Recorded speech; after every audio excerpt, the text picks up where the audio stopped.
Struggling with blood sugar levels, ready to shed those extra pounds effortlessly?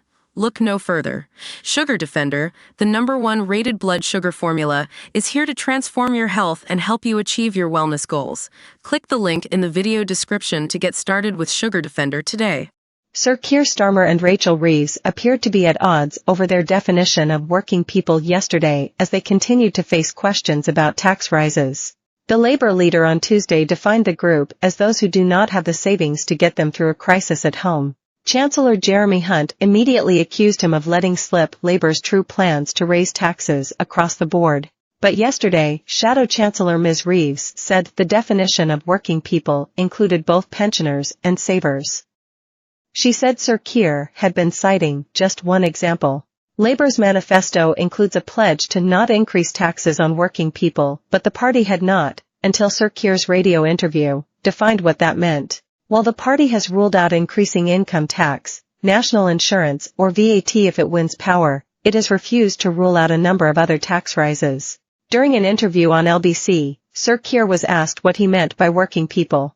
People who earn their living, rely on our public services, and don't really have the ability to write a check when they get into trouble, he replied. Asked if Sir Keir meant that anyone with savings was not a working person, Ms. Reeves told BBC Radio 4's Today program, "No, working people are people who get their income from going out to work every day, and also pensioners who have worked all their lives and are now in retirement, drawing down on their pensions." Pressed on whether that included those who had put money aside, she acknowledged that many working people do have savings.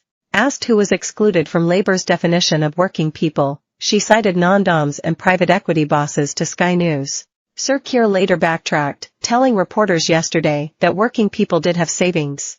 He insisted, "I come within my own definition of a working person, which is earning my living, paying my taxes, and knowing what it means to save money, and when you do save money, not wanting to use that money to get out of a cost of living crisis which is of the government's making." Ms. Reeves also faced questions about Labour's plans to raise NHS spending by less than former Tory Chancellor George Osborne had during austerity.